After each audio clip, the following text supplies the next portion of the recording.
I will very, very briefly kick off with the bits of housekeeping I've been asked to do. So first of all, I'm Helen Walker. I'm the Chief Exec of Carers UK. So it'll come as no surprise to you that when I do get the chance to speak, I'll be talking about unpaid carers.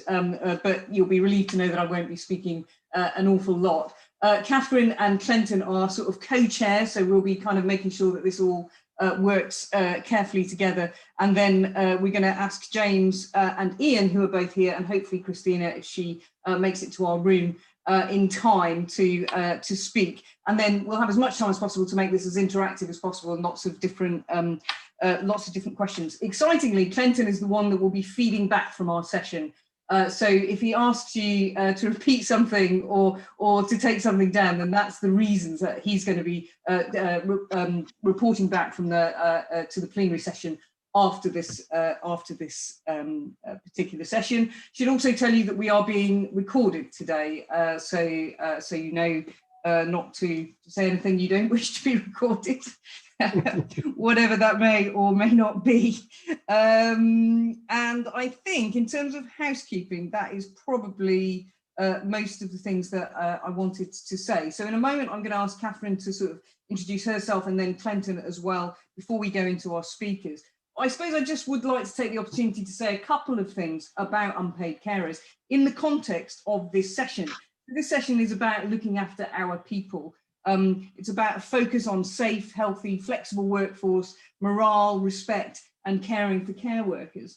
And I think from an unpaid carer's perspective, and for their families, good care being delivered by well-trained, well-supported care workers is absolutely vital, and has been one thing that has been a real challenge throughout this pandemic, because there's not been enough of it, and there's been a fear factor of bringing infection into the home. So good care has a direct impact on the lives of unpaid carers, on their health, their ability to work, to juggle work and unpaid care, their peace of mind, and the well-being of the person that they care for. And also, and I think this is a really important point, that we often forget that many care workers will themselves be unpaid carers for family members back at home. So again, if I use the example of the pandemic right now, you know, big risks taking back infection from their workplace, if you like, to the person that they look after in an unpaid context. So we would estimate that about 1 in 5 care workers will also be juggling work and unpaid care for a relative who is older, disabled, or has a long-term chronic condition. And so that's, you know, nearly 290,000 people that could be juggling work and unpaid care. So I think that's just an important point to kind of remember as we go into it. It's not just about our paid workforce, but it's the impact and that it has on others who are juggling unpaid care as well. So I will, as I promised, shut up. I will ask Kathryn to just give a quick minute from her perspective, and then the same from Clenton before we go to James here from ADASS. Kathryn. Thank you, Helen. So I'm Kathryn Smith. I'm the Chief Executive of the Social Care Institute for Excellence, and have been involved in social care since I was a teenager in a care home. So looked at this from lots of different angles, and I think for me, one of the things I'd really like us to remember as we're talking about this and talking about our people is just the different settings that our people are working in. So we have many people that are still working in a very isolated situation, as well as people that are still working in a group setting where they're having to take extra precautions because they're working directly with vulnerable people. And of course, we have those that are working directly with individuals as a personal assistant. And sometimes some of the issues that people are dealing with can be even more compounded by the fact that people don't have that support network that they usually have. So I think that's one of the key things I'd like to draw out, if at all possible today. Thank you. Thanks. Clinton. Thank you. I must acknowledge in the past couple of weeks and comments made about this event, and I'm totally in agreement, more people with lived experience who draw on care and support needed to be alongside others in this event. And like I say, my name's Clinton Farquharson. I'm a husband, father. I'm the chair of Think Local Act Personal, and I'm a consultant. And I've been a wheelchair user since 1995, and I employ my own personal assistant. And this topic of social care workforce, I have a plea. I agree, more money, but more money needs to be better spent to look after our people. Thanks, Clinton. Okay, so we're going to move on to our first speaker, James from ADASS. James, I noticed you were first out of the blocks in my inbox anyhow with your response to the white paper this morning. So I'll hand over to you now. Thank you. Thanks very much, Helen, and great to be here, and hi to colleagues in the room. So I'm James Bullion. I'm the president of ADASS for this year until the end of April, and I'm also director of adult social services in Norfolk. I've worked in social care since the mid-80s, and I've also come from a community work background actually as well. So in the very broad definition that is social care, and one of the things I want to say is that when I say social care, I think about housing and housing support. I think about drugs and alcohol. I think about people in prison, and the kind of community work that's much wider than care homes, home care and daycare, and of course family carers as well. What I've got to say in my few minutes is to start with the obvious. The workforce has been magnificent in the last year. The compassion, the dedication, the professionalism, and all of the courage and the highly skilled work that people have done during COVID. It's not really surprising to me in the sector, but I think it's not often portrayed. And one of the things we need to think about is how can we portray an image of social care for what it is. It isn't just COVID. I'm speaking to you in Norwich. I had the issue of snow on the coast, Cromer, the other day.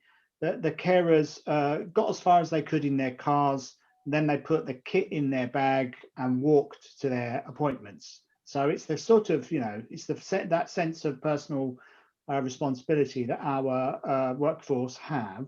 But the true picture, of course, is the very high vacancy levels, 7 to 10%, turnover of 30%, and really employment conditions that aren't appealing enough to people, compared with being a barista in some cases, or compared with working in another part of the more flexible part of our economy. So COVID has exacerbated all of our issues. We've despite infection control work and not moving staff, despite vaccination, despite recruitment, and despite the traumatic effort that people have made and the trauma that is represented by COVID, we still don't have a workforce plan. We've had a government that have, if I'm honest, have panicked a little bit and suddenly seen what's in front of their eyes around the fragility of our workforce, and have put out 120 million for councils to try and work with providers and with service users to spend in 8 weeks. Deeply unrealistic, but welcome investment. Never say no to that. But it does indicate to me a really lack of forethought about the workforce that we need to get out beyond today's white paper. And in that, I do include unpaid carers. And in the past year, we've learnt a lot about unpaid carers, about how they can join the workforce. We've discussed very interesting questions about who should get PPE, who should be allowed to visit and interact, and the therapeutic value of visiting and connection. So I do hope and do intend that we don't lose that debate as we think about the workforce. And of course, we have rediscovered personal assistants, who are sort of detached from employers often, but are out there, and there's a good 120,000 of them. The other point I wanted to make is that so part of this is about dealing with shortages and dealing with the constraints, but the other part of this is about economic growth and seeing this as part of our economy and what we're going to do for the future. We need 500,000 more jobs in social care, as well as the 120 vacancies that we've got at the moment. So it's got to grow over the next 10 years. So what to do? ADASS have made 9 statements, one of which is about workforce, fair pay. We suggest £10.90 an hour, equivalent to a healthcare assistant band 3. We suggest a dedicated trading fund for each employee that is flexible for their use. We suggest personal assistants are brought more into the fold, and we'd like to think about how family carers could be remunerated differently as part of social care organisation, controlled by people who draw on services, but nonetheless part of the workforce.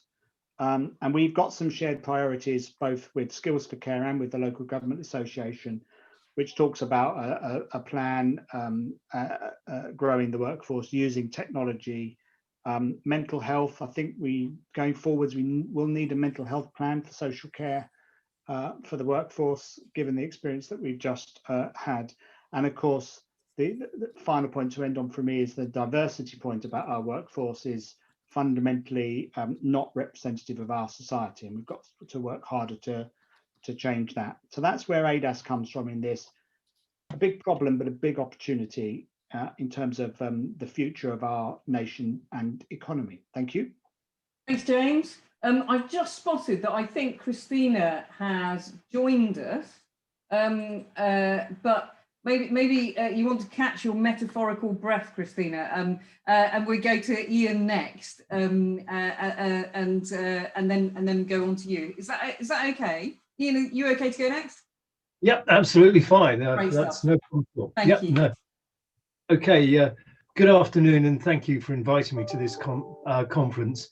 My name is Ian Hudspeth. I'm chair of the Local Government Association Community Wellbeing Board, which oversees the LGA's work on adult social care, health and public health.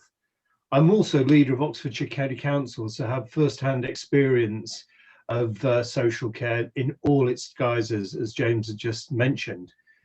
5 minutes is clearly not enough time to do justice to the issues facing our care workforce, or what is needed to address them.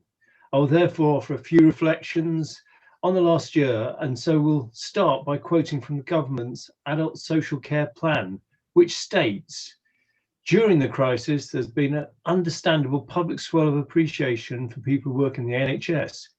We want to make clear that those working in social care are heroes on the front line of the responses too. We must ensure that social care gets the recognition and parity of esteem that it deserves. It's hard to disagree with that this sentiment.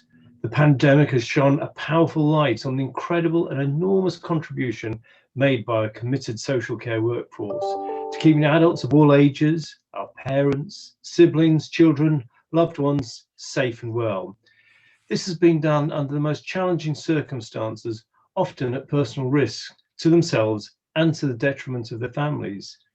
And we must remember that care continues 24/7, which has been highlighted during this pandemic. And even as we've just heard from James, snow doesn't stop the workforce. But it is telling that the plan for social care was published on the 15th of April last year. In other words, well into the pandemic. Some might say it was too late, others might have felt it was an afterthought. We'll all have our own view on this, but at least it does say something about the relative prioritisation of social care vis-a-vis the NHS, for which several key operational letters and guidance notes had already been published as a very heart of health-focused initial response to the pandemic. Oh yes, parity of esteem between social care and health must be absolutely the starting point. But what does it actually mean? Pay is an obvious issue. And again, it's not just pay in the sense, it's how wisely we spend that pay. We are clear that steps need to be taken to increase the basic level of social pay and social care that is in line with comparable rate roles in the NHS. In our submission to last year's spending review, we called on the government to commission an independent review of pay, with any subsequent changes to pay and reward being fully funded by the government. And that's a key issue for us. But pay is not the only issue, and it should exist within a wider new deal for the care workforce, comprising action on training and development, career progression, and professionalisation and recognition. This was one of our 7 principles for social care reform that we published last summer, There were more than 30 prominent national organisations across social care and health signed up to. Broad actions such as this would, we hope, help tackle damage amongst the 30% turnover of staff and 7% vacancy rate across the social care sector as a result, for instance, poor pay, uncompetitive terms and conditions, and short-term contracts. And so, to be clear, while it's heartening to see social workers and care workers being regularly recognised by all parts of society this year, we must need to be honest and realistic. As welcome as claps, a care badge, and often free goods and services from retailers may have been, there is no substitute for proper pay and conditions and a pathway to progress within a professionalised care sector. In time, we hope all else, the pandemic will be remembered for revealing our natural instinct to care about each other, whether it's been our family, friends, or our neighbours. What we've wanted for those around us during this time is what we want from ourselves, to live the life we want to lead. The care workforce has always played an invaluable role in the pursuit of this aim, but has been revealed in the wider public sector over the last year that never before. The many tragedies associated with the pandemic will be exacerbated if we do not take this moment of national awareness to resolve and focus finally to bring about long-term changes to the model of social and health care and support, crucially, the incredible workforce that delivers 7 days a week, 365 days a year. Thank you. Ian, thank you very much. I know Christina has now joined us. So Christina, I wonder if I could ask you to speak before we take questions collectively to the panel, please. Sure, and apologies, I was in the wrong, I'd been put into the wrong one and I kept getting shifted around, but I'm in this one now. Well, we're glad you're here now, that's all that matters. So, I mean, I think today's summit's really well timed given some of the news we've had this week. So, as we saw on Tuesday, the government started issuing its plea to the general public to think about considering working in social care. And then the very next day, we had the Public Accounts Committee producing its report on PPE, pointing out the failings that we'd had, that, you know, workers have been left horribly exposed, too many staff lacking the necessary kit, etc. But I think it is important that we still look, and I know this sounds like we're going over the problems again, and a bit of me kind of feels like we all know what the problems are. We probably, most of us would agree what the solutions are, and it's not about how do we do it, it's kind of why haven't we done it now up until now, but that's obviously the reason is because it's too politically difficult for people to grasp it. But in terms of what we need to do for the workforce, I mean, some of the key things we've seen and have been exposed as a result of this has been, you know, care workers still unable to get proper pay, taking holidays when they go off sick because they can't afford to not be paid, or even it's terribly feeling forced to get into work when they're unwell, even though we know that not paying paid during sick leave is actually one of the drivers of infection in this sector. And so some of the things we're saying is that there has to be an agreement that it has to be safe for workers to do these jobs. And to put it simply, the government want more people to enter the jobs in the first place, but they need to make sure there's a number of essentials in place, that they're not placed in danger, that they're paid properly, and that they can be off sick if they contract COVID or have to self-isolate. So these are just some absolute basics that we have to get right. But if you look at what the NHS People Plan calls for, it talks about looking after our people and focuses on things like promoting flexibility in the workforce. Well, that might work well in the NHS, but actually I think one of the things we don't get asked about much in UNISON is we don't get many people saying we want more flexibility in social care. What we do get is people saying they want better security, they want better job security, they want to know, they want greater clarity in not just their job security, but in actually what they're being paid, what their hours are, what other benefits or what other bits of pay they're going to get, because there is a huge lack of clarity in this. You know, 0 hours might work. You'll hear people saying that that's a bit flexibility and it works for people, and it may work for a select few, but for the majority, it actually means lack of certainty. And this sector is still, what, 25% of people still on 0 hours contracts. Actually, I think in the domiciliary part of it, it's over 50% are on 0 hours contracts. And I think what we're trying to say through this is it doesn't have to be like this. And there are some examples around the country of things being done differently. So in Wales, since 2018, providers have been required to give domiciliary care workers the choice of a contract, whether it's 0 hours or permanent, after a 3-month period. So I'm not saying we could replicate everything in the NHS People Plan, but I think there are different ways of doing it that we need to look at. And certainly that idea about looking after our people that's in the NHS People Plan is a really good place to start. So what is it we need to do in this sector to make people feel that they have a future, that it's a sector that cares for them? And I know all of this will take money. I don't know if I'll just quickly say we saw I think it's called the Feely report that came out last week in Scotland, which made a recommendation on having a job evaluation scheme, carrying out some sort of job evaluation scheme. And for me, that seems like a great idea. So you do a job evaluation scheme, you work out what are the key skills in the sector in different levels, because it's not one size fits all. There are, as we know, there's different levels of skills. You can then build up a skills and critically a grading base to go with that. And if we could get the funding right, then you can commission based on what you actually need and what levels of professionalism you need within the workforce, and you would bid based on that as well. And I think we do need that leap of, we need to be brave, and we need commissioners and providers to be brave in terms of making that leap and saying we can't do this anymore. We cannot continue to provide a service based on no workforce strategy whatsoever and almost no investment in the workforce long term. So thank you. Thanks, Christina. You missed the bit when earlier on when I said that when I had the talking stick, I'd talk about unpaid carers. And actually, your point there about flexibility. If you're juggling work and care, and 1 in 5 care workers will be juggling unpaid care at home as well, you need that flexibility. You do sometimes need to go to a hospital appointment with the person you care for.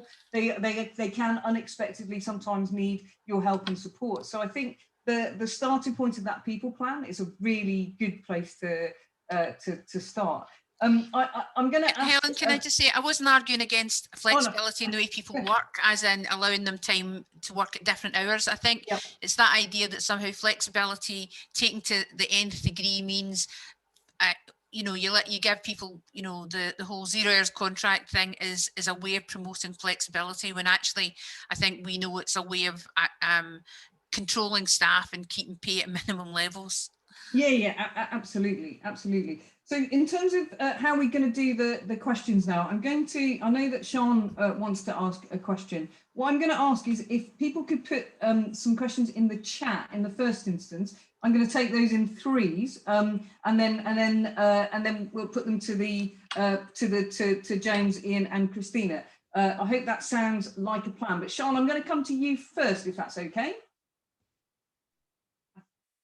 You're on mute at the moment. Yeah, that's fine.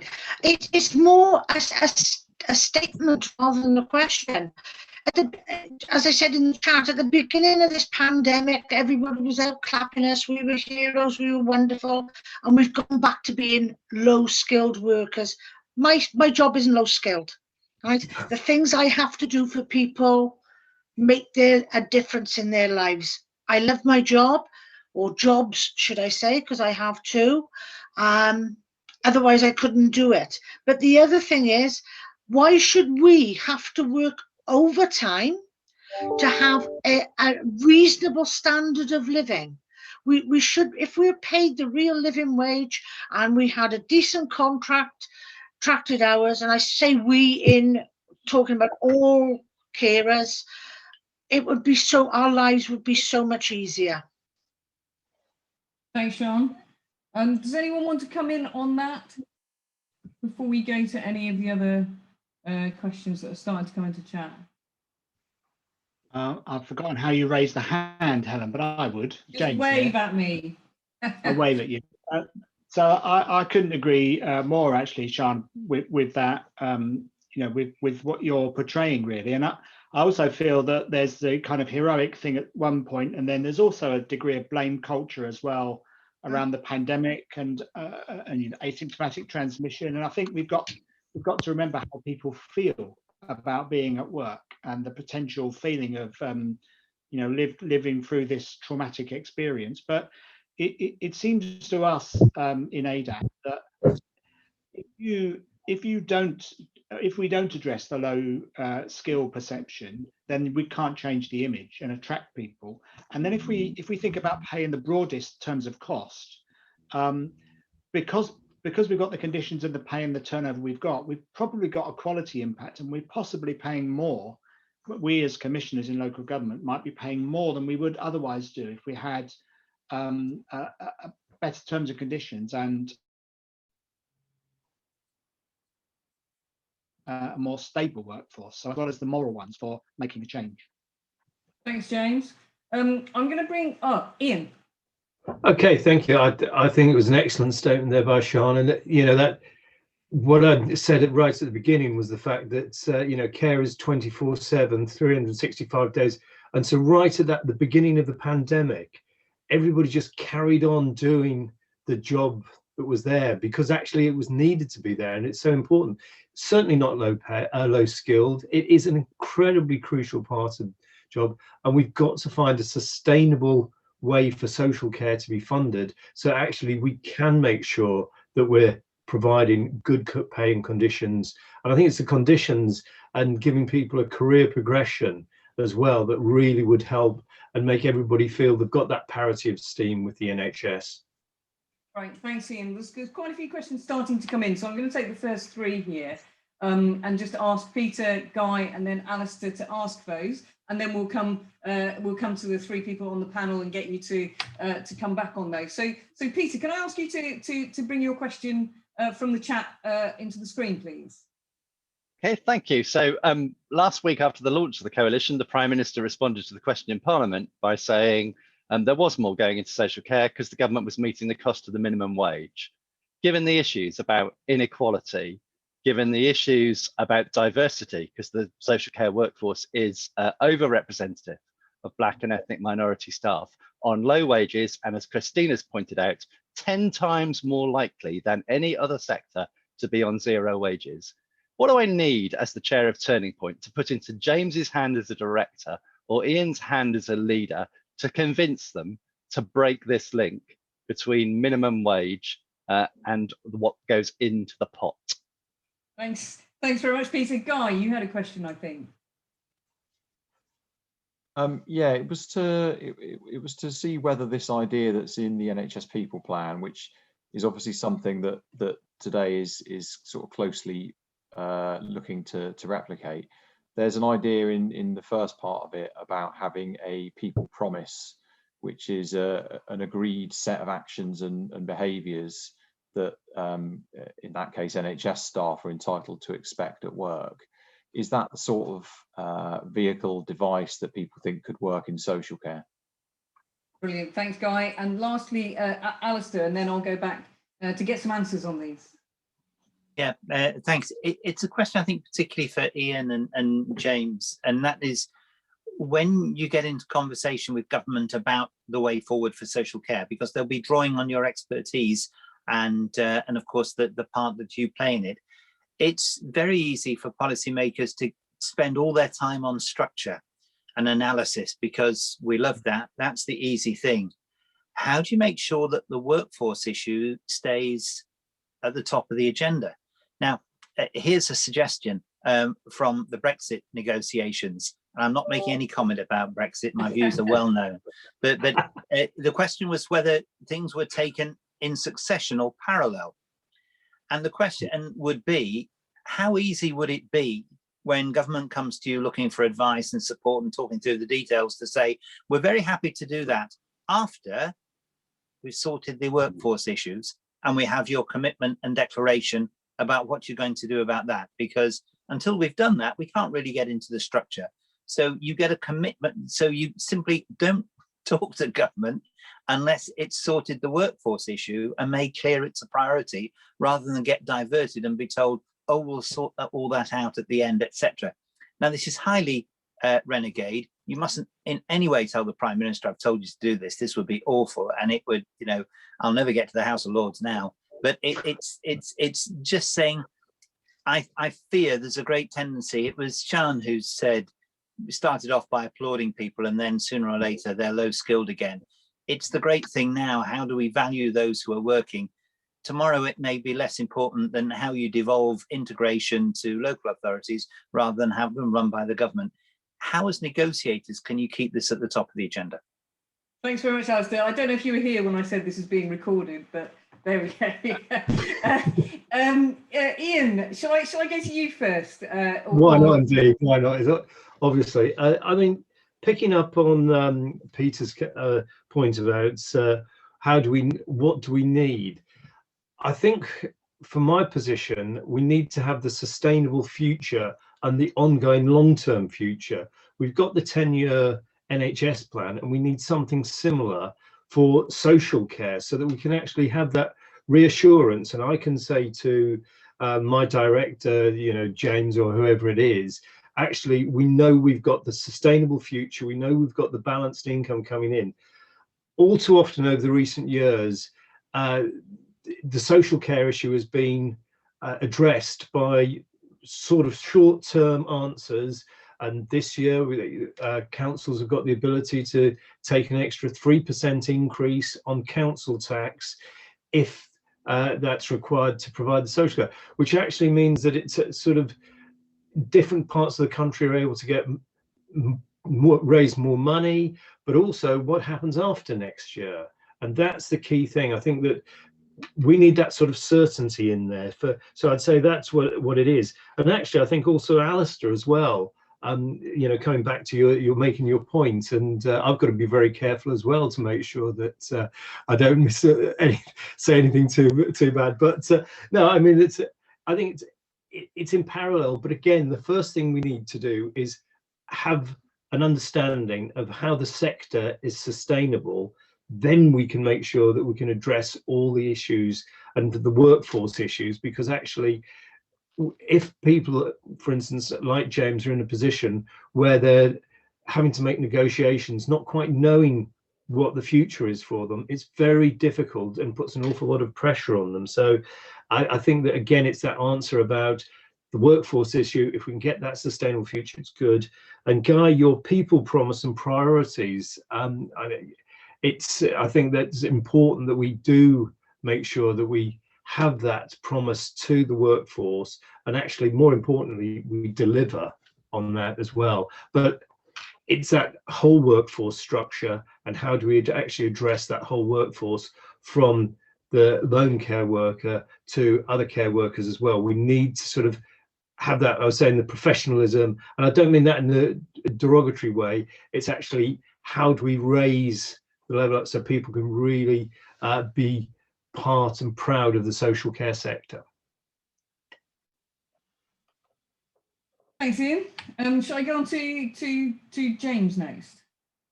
Thank you, Helen, and those are really three hard questions, actually.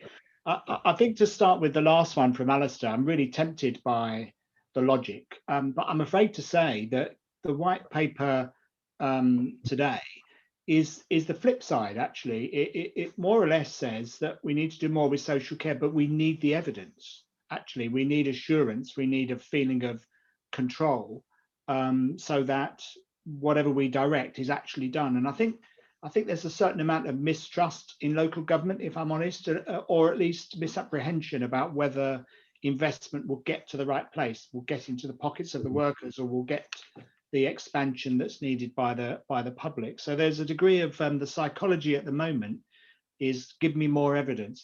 Let me look at this problem a bit more, rather than take what you're suggesting, which is the step of, yeah, fine, but only after we've fixed, you know, the workforce issue.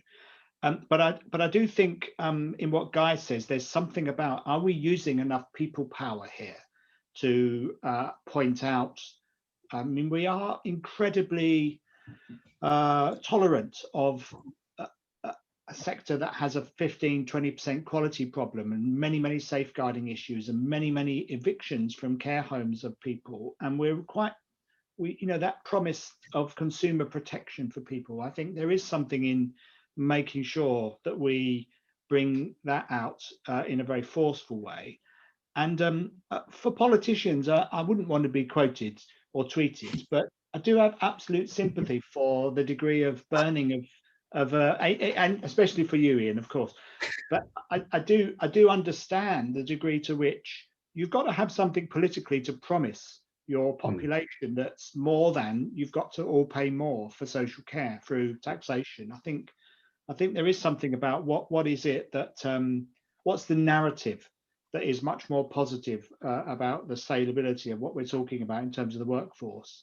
And I don't think we've done enough to work that up, actually, between us in social care and politicians. Thanks, James. Can I go to Christina?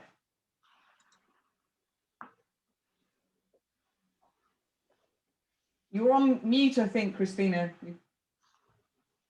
You'd think after all this time we'd stop doing that, wouldn't you? That's the phrase. I mean, just following on from what James was saying, I have to say as well, I haven't managed to read the white paper yet because I've been in calls all day, but just from the bit I've seen in the media, obviously there is this big gap that it doesn't actually tackle workforce issues. And I think there are things we can say around the workforce. So there's the moral argument, there's it's a highly gendered occupation. It's got somebody said it's disproportionately from people from Black communities who work in it. There's all of these the impact that COVID has had on the workforce itself. So there's a moral argument about why you should do these things, but there's also, I think, an economic argument, which is there are fundamental problems that are having an impact on providers and those who get to use the services. So it's the high level of turnover, the high vacancy levels. Now, there must be a business case to be made to say this is it's not a sustainable model. It's not a good economic model for businesses to follow, where they're constantly having this churn of staff and having to advertise for staff all the time and go through even the basic training that some of them go through. That cannot make economic sense.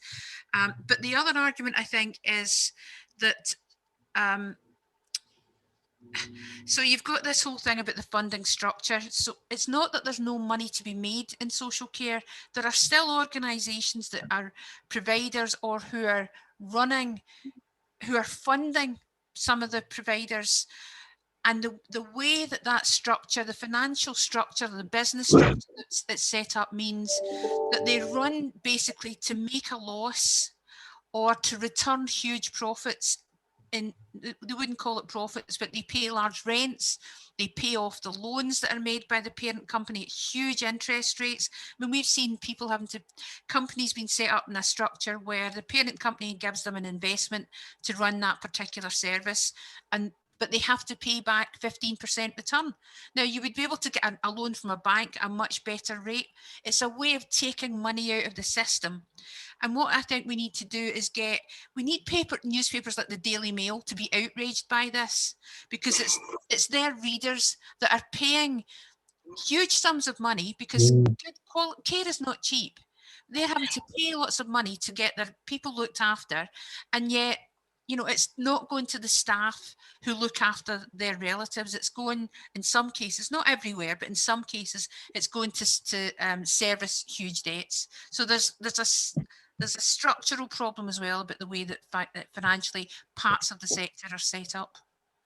Thanks very much. So we've got a more positive kind of question, like leading on from that, I think, from Jamie in the chat, about how we maintain the coalition in terms of it being unstoppable. Jamie, do you want to come in?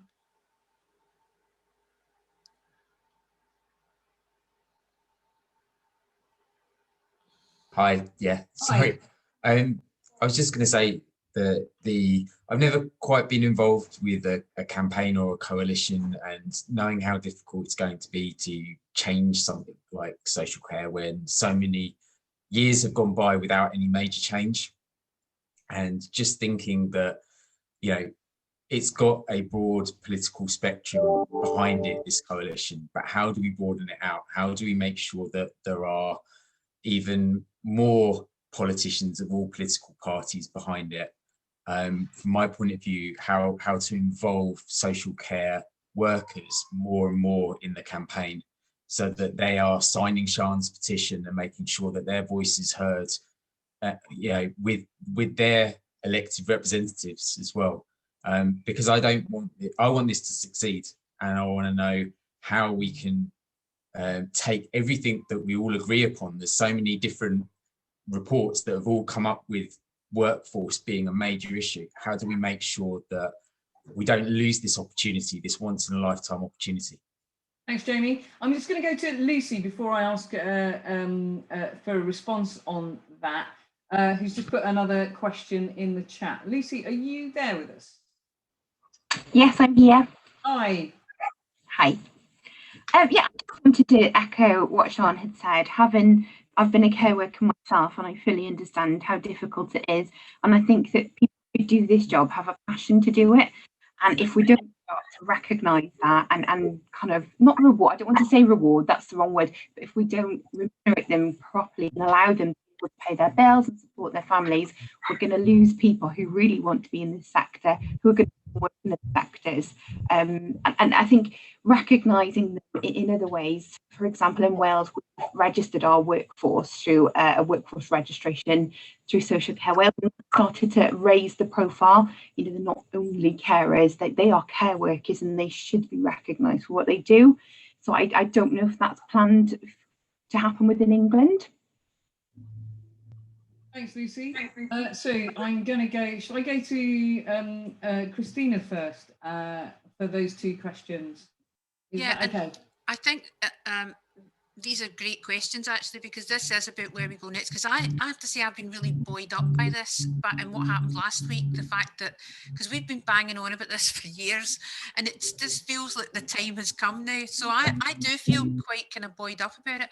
And I'm actually going to look to Steve as well, because Steve Barracks has been doing a lot of work on this, and we've tried to make the coalition as wide as possible, but we've kind of, I think, Steve, am I right in saying, kind of deliberately not involved, if you like, serving politicians, if I can put it that way. So we don't really have anyone on who's a member of the government or a member of the shadow cabinet, because I think we felt we don't want to get too enmeshed in the party politics of this. Now, I don't know whether tactically that's something that we should change. And I don't know whether we then have to, I mean, it's great to see James here and have, get ADASS and all of these other organisations involved in campaigning for the same thing. And we probably need to think about where the next phase of this, I think, is how do we harness that political, with a small p and big P, goodwill that we've got, and where do we take it next in terms of trying to put pressure on the government and government agencies? Thanks, Christina. Steve, do you want to come in on that? Yeah, thanks, Helen, and thanks, Christina. Yeah, no, I think you're right. The coalition has decided very much that it doesn't want to become a party political football, and it really wants to be a genuine coalition that brings together, employers and employees, and the charitable sector, the private sector, the public sector, thought leaders, etc., etc. So, I mean, and I think it is really succeeding. We're trying to build this pressure, but I do think you're right. We've got so far, and we're sort of getting ahead of ourselves in this sense. But I mean, after this conference, we need to think ahead, and I think the next big milestone will obviously be the spending review. And I think the view that Alistair will comment, I'm sure, on this, which is that getting the timing right, and I know this is one of Jeremy Hunt's points, getting the timing right of reform is important. There is 3.5 years before the next general election, and now is the time to, governments can seize the nettle. So I think we need to think of that next stage, because at the end of the day, ultimately it will be Parliament who decides. So the coalition will be putting its thinking caps about how does it do that without suddenly becoming a football. But you know, the help of everybody here and who's taken part today will be critical to that. Thanks, Steve. I'm just going to go to Ian next, if that's okay. Just if you've got any comments on those last couple of points, and then James.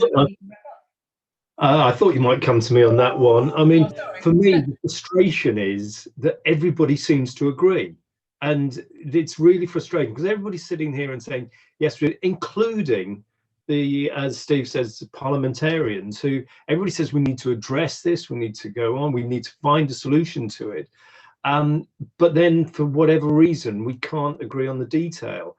And at some stage, somebody's got to say, right, we just have to find the way forward. I admire the way that you're not going on and making it party political, because actually if it becomes a football, we've seen in previous sort of elections and where commitments have been made that actually it hasn't worked and it's had a negative impact on it, because it does need to be a cross-party long-term solution. But how we're going to get to that utopia, I don't know. We've just got to keep on pressing away and make sure that we don't lose the moment. Great stuff. I think Alistair wants to come in on that point before I bring James, if that's okay. Yes, thanks, Helen. I have banged on about this quite a bit since the start of the pandemic in different places, because I do feel it very keenly. It's not an easy process in what is rightly a competitive political system, which is designed to give the public choices. We don't all think the same thing. And there's no way our political system is going into a morass where that is going to be the norm. The public deserve clear choices from political parties.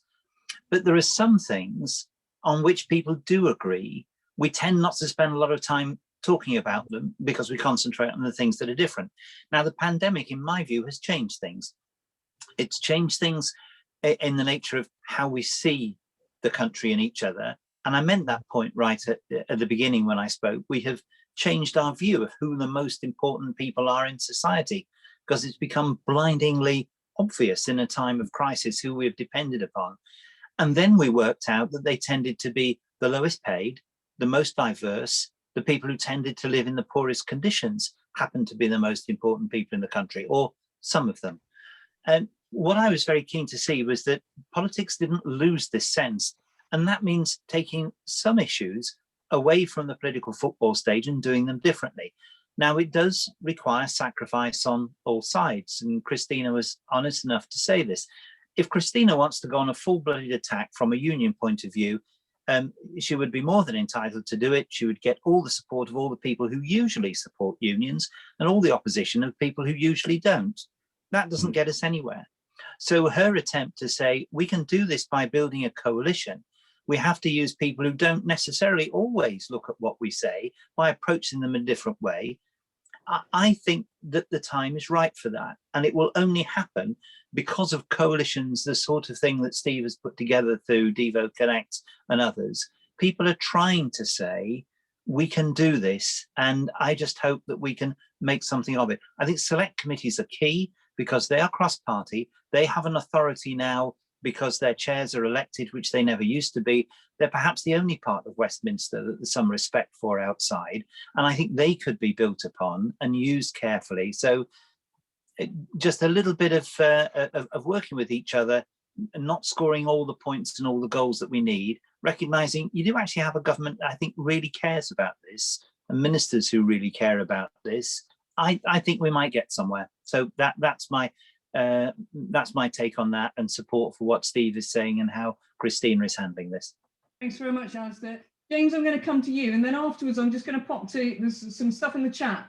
So if I may, I'm going to I'll go to Kathryn and then Clenton before we close up, because we've got 6 minutes left. So James, I'm going to go to you next. Well, I will be very quick, actually. I'm an optimist, and I do recognise the degree of consensus that exists. And there are a number of coalitions actually advocating for social care, the Health for Care Coalition and Social Care Future that Clinton is so involved in. So actually, I think there is a good degree of consensus. and the select committees, as Alistair says, are crucial at starting to get at some of the detail of what's needed for the workforce and for the funding question. I'm also optimistic that the Department of Health Social Care, I take the government at its word in wanting to reform this year. And I think the if this doesn't sound rude, I think the competency of the DHSC now, they've gone from about 20 staff to about 250 people. I think the ability to deliver this is probably there now more than it has been in the past few years. And I come to this issue on the workforce as ambassadors. The NHS workforce and the psychologists absolutely advocate for it, even if you are a semi-independent person like a GP in the NHS. You know, you absolutely got the branding and the psychology, and I do think that I'm very hopeful that the way that you're working, the way that this is working, you know, engenders the same sort of you know, we can laugh at the care badge, or we can sort of build forward from it, and I tend to view building forward from it as the thing to do. My one grey cloud in all of this, though, is for local authorities. There is a need for a stopgap, and I go back to what Andrew Dilnott said about the spending review this year. Local authorities are on the verge of some difficult financial times, so reform might take us, it may take us a year, it may take us 2 years to get there. There is this stopgap cloud in the middle of that, where, you know, there are some risks if we don't take action very quickly, but I'm hugely positive about the work being done here and the prospect for change. I think the public would support it. Thanks very much, James. So what I'm going to do is just pop to Kathryn and Clenton to, because I'm aware they haven't had the chance to contribute. And in the chat, there's some comment about lessons we can learn from Australia, which is perhaps not to have snow. If I could go to Kathryn and then Clenton, I wonder if you might just sum up a little bit for us, because I know you're doing the notes for the plenary session. So Kathryn, can I pass to you, please? You can, and just to say that I've taken some notes as well to help Clenton, because there's a lot going on there. So if need be, we can share that. I thought that's been a really, really good discussion. And one of the key things that comes out for me, and I've said this in a few environments recently, is that it's very easy for any government to duck an issue when there isn't a consensus. You know, if they can't come about with something that is the right answer, it's easy to not come up with an answer at all. So I think anything that we can do in a consensus through this coalition and through other coalitions to show the things that would make a change is what will make a difference. And being able to do that in a way that speaks to the Treasury, I think, is key as well. You know, how do we produce the right information? I thought it was really interesting, the comment about using the select committees better, and maybe we need to really think about that and how we build that in. And ultimately, I think one of the things that we should be much better at now, and I'm sure Clenton will have something to say on this, but we should be much better at, is looking at the things that really make a difference from the perspective of the person that is drawing on that care and support, and how can we really build that into the difference that we want to make and get that in a way that ministers are willing to listen. And as James has said, I think the DHSC's capacity in this field is growing, and with that should be the ability to build some of that in. So it feels a really positive direction. I think it's been a really good conversation. Thanks, Kathryn. Clenton, you've got your two and a half minutes, and then I think we get sucked into the other room. From what I'm hearing, the biggest thing that's sticking in my mind, I think James said people power. And for me, if it's people power, where do people who draw on care and support play a role? If we also social care futures, there's quite a few who are trying to coalesce around what this vision might be. Also, we can learn from every Australian counts how it built that coalition to move a nation towards, but also when we're thinking about the people promise, we need to think about this. There is no such thing as a single issue struggle, because we do not live in single issue lives. We keep talking about workforce. People who draw on care and support are part of this people power, and we keep creating a them and us. So we need to coalesce, unite around what this brighter future might look like. Great stuff. We've got 40 seconds left before we get sucked away. Does anyone have a 40-second soundbite that they'd like to take away? Well, thank you to you, Helen. I think that's a very, that's not really a soundbite, but thank you to all the contributions. Pleasure. Everybody who's made a contribution. I think pretty much everybody has said something. So thank you. Sorry, it's not really a soundbite, but immense gratitude. Not at all. Thanks to everyone who spoke. Okay, I think am I right, Steve? We just get sucked out of this into the main room. I know, yeah. How it happens, I don't really know, but hopefully it will happen. It's a bit like being teletransported or something. Okay, well, I look forward to seeing you all on the other side. Indeed. Thank you very much. Thank you. We're still here. I'm going to try leave. Oh, no, don't want to leave that. Let's try the break. Maybe press leave room. I tried that and it tries to leave the meeting. No. Let me just consult my colleagues before we all just disappear.